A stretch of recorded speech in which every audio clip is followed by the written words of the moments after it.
So here we have your adoption papers ready, sir.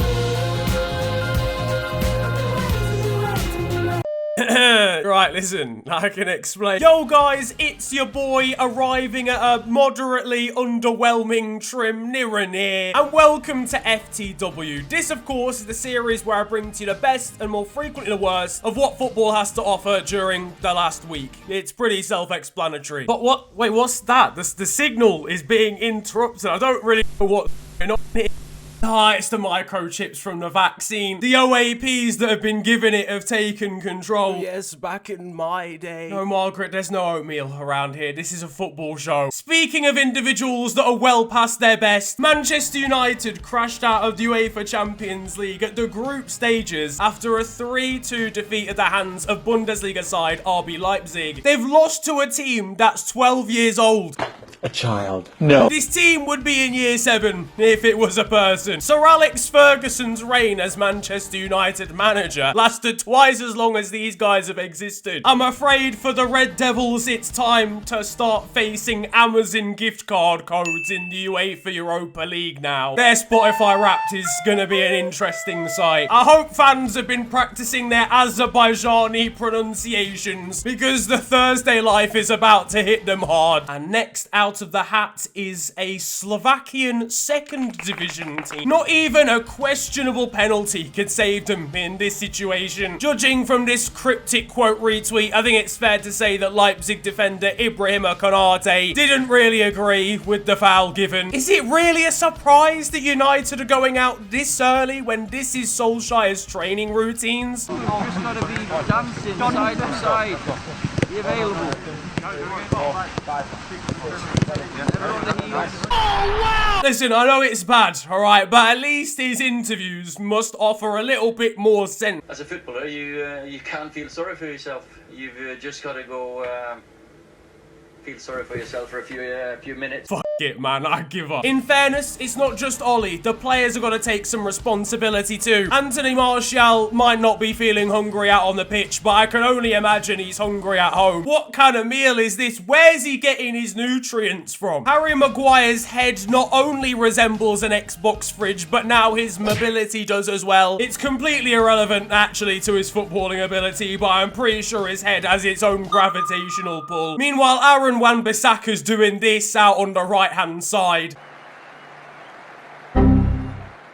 And then, of course, there's the Paul Pogba situation. His agent has officially come out and said that he wants him to leave Manchester United and go somewhere else where he's loved. At least he'll be leaving Manchester with one hell of a legacy. To be fair, his agent, Mino Raiola's got other things on his plate too. He's quoted as saying he's attempting to delete the entirety of FIFA. Listen, you got relegated from Div 8 on Ultimate Team one time. You don't need to take it out on the rest of us. But Arsenal fans, listen, I see you laughing at this video so far. Don't think you can get away with it as well. The Gunners suffered a North London Derby Day defeat at the hands of Tottenham. It was a 2-0 loss. They weren't awful, but once again, they just weren't impressive and seemed relatively lackluster. My video from a few months ago on Arsenal could have aged a little bit better. They now lie 15th in the Premier League table after the defeat, and I can't lie, there's some big relegation 6-pointers coming up for the Gunners now. Realistically though, we should have seen the result coming from the start. It's Derby Day. It's Alexander Lacazette. Oh, wow. Arsenal really thought they could just make this guy look a little bit like Thierry Henry and get the same results. How is there no footballing brain going on in there when the guy looks like Megamind at the moment? I genuinely think their results might be having a severe impact on Arsenal Fan TV's mental health. Oh, you fucking... Fuck off! I'm going out. Fuck this. Bollocks this. Bellerin! Fuck you!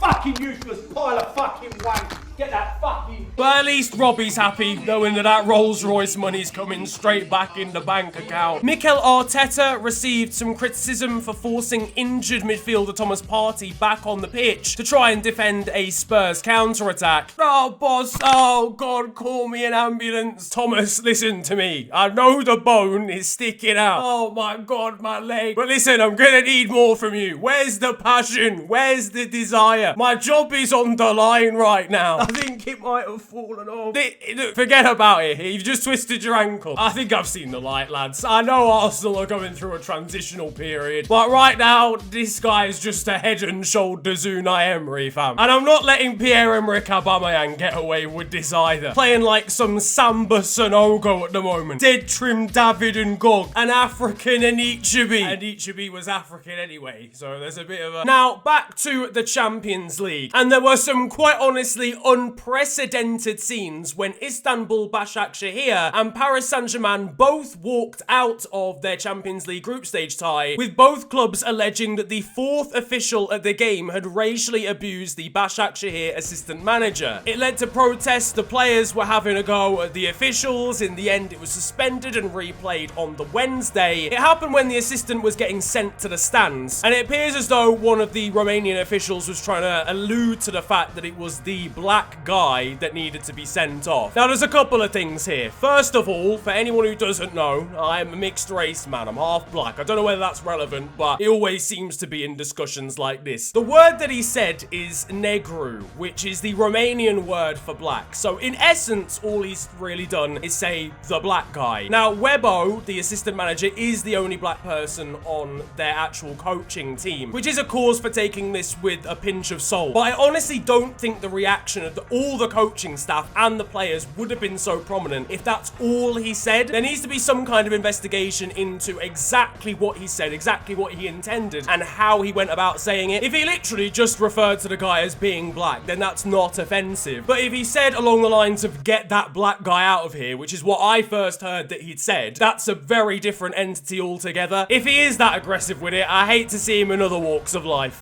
F it, man, I could kill that black one right now. You mean the black coffee? So this is a coffee shop.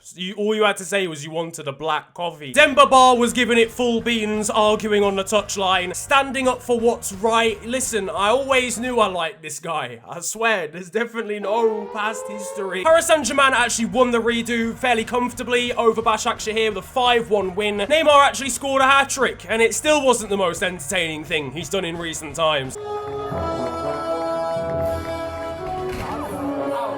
That's not even the easiest he's gone down today. I think the fact the game continued into the next day was causing some slight confusion for some of the football scores apps. Elsewhere, and Barcelona were battered 4-0 by Juventus. These lot are absolutely washed. Coincidentally, if you put the two numbers from the scoreline together, that would make the average age of the Barcelona squad. This after an equally disappointing defeat at the hands of Cadiz in the league. They've conceded against Alvaro Negredo. What year is this? 2013. It leaves them 9th in La Liga right now. Espanyol got relegated to the 2nd division, and they're still the best team in that city right now. To be fair, it's hardly much better for Real Madrid with this Vinicius Jr. miss.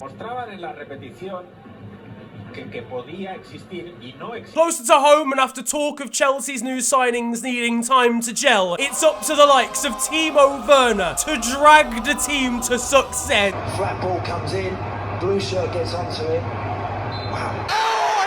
Is this Don just Choupo-Moting in disguise? And I would have gotten away with it too if it wasn't for them meddling. It's literally going in before he's had the first touch of the ball. Mate, if there's any more defensive injuries at Liverpool, we could buy this Don in January and stick him at centre-back. Arsenal fans are getting extremely frustrated with the quality of Granit Xhaka on social media at the moment, suggesting that he is merely on the level of Bundesliga club Augsburg, to which Augsburg replied saying, "Respect us." Oh my goodness gracious. Even they don't want him. It's a Housery award for the German side. Down at Leicester, and after a last-minute winner from Jamie Vardy against Sheffield United, he took out his pent-up frustration on the corner flag. Can't wait to see that as a new feature on FIFA 22. Mate, I'm not being funny. He's obliterated that. He's kicked it with the power of 1,000 WKDs. But after annihilating the rainbow corner flag, it was very lovely to see him send over a signed copy to the football club's LGBT community. Now, I don't really know what kind of content context I can apply to the next story. But second string Liverpool left back Kostas Tsimikas, for some reason, put this on his Insta story. I don't know why, I don't know how. Frankly, I don't know when. Meanwhile, English managerial hero Harry Redknapp seems to have had a change in dress code. What is going on? Why does my man look as if he's about to drop the most fire 16 bar? Always ready, the black Nigerian's way too heavy. But the most shocking story of the week, ladies and gentlemen, is that Christian Benteke not only scored once, he scored twice. I'm sorry, but you have to automatically relegate West Bromwich Albion for allowing this to happen. I'm talking to the Vanarama National North. The last time he scored a league goal, I was 7. Over in Germany, and Stuttgart striker Silas Wamangtuka is just quite frankly taking the piss now. Was machen die beiden jetzt? Toprak und Pavlenka. Und Wamangtuka ist dazwischen und macht jetzt hier, wenn es denn soweit ist, alles klar, jetzt ist Pavlenka auf dem Weg. Jetzt macht er ihn rein. And elsewhere, Borussia Dortmund have announced a shock partnership deal with Nickelodeon cartoon series SpongeBob SquarePants. 2020, I've had enough, okay, of this year, alright? Meanwhile, in Spain, a new waxwork of Lionel Messi has been unveiled, and it's been getting some grief because apparently the likeness isn't that great. But personally, I don't think it's too bad. I think we should be giving this artist a significant amount of credit here. The draw for the World Cup 2022 qualifiers in Qatar have taken place in the last 7 days. England have drawn the likes of Poland, Hungary and Albania. Wales find themselves in a tough group with Belgium and the Czech Republic. Meanwhile, in Group H, we appear to just have 4 of the exact same nation in slightly different variables. Hello all and welcome to The Beautiful Game, the segment where we take a look at the poetic and brilliant side of the game that we love. We are back by popular demand for yet more glorious beauty.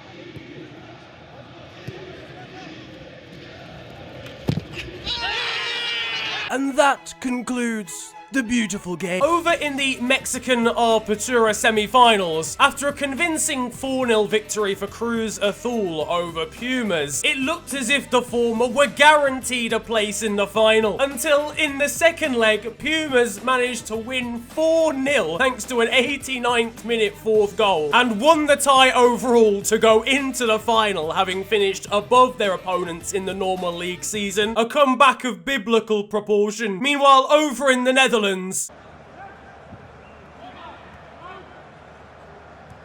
Oh, doel is leeg en die gaat erin. Hij gaat erin. Boukoussou, wat doe je nou? Iedereen weet toch dat je de bal naast de... Several months after the infamous Xhaka cutback incident, the Brazilian icon followed the guy who was screaming for said cutback back on Twitter, and it's a wholesome end to an incredible story. Whilst in Brazil, we've got yet another statue / work of art of a footballer. This time it's Dani Alves. This mysterious artist has just been getting around recently. Meanwhile, over in the Persian Premier League, this happened. دورخیز میکنه باز هم پرتاب بلند و توپی که وارد دروازه میشه گل دوم برای پیکان Now that it's time for Still 0-0, and you guys know the score by now. This is the segment of the show where I bring to you the best of Sunday League and amateur football. And this time, I'm hearing we've got a bit of talent involved. We've got Peter Crouch merged with Lionel Messi.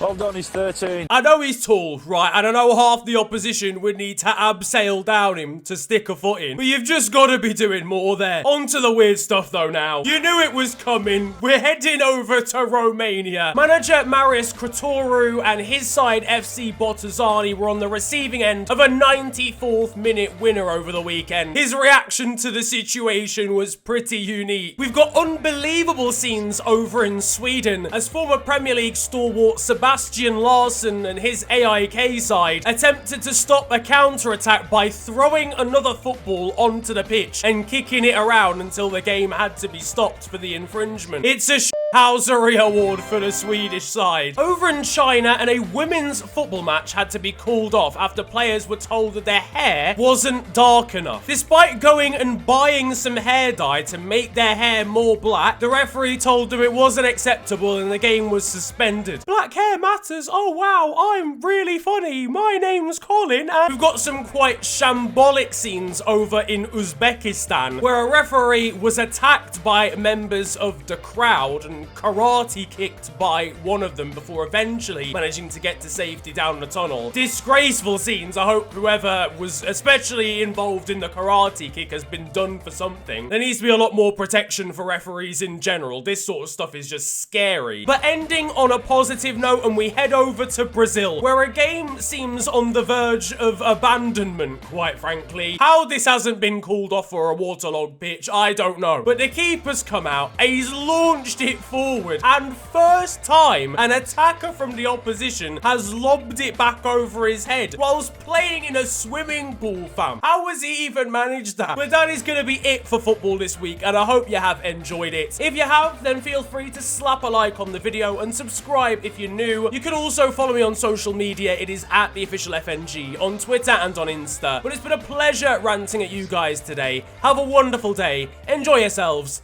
and goodbye.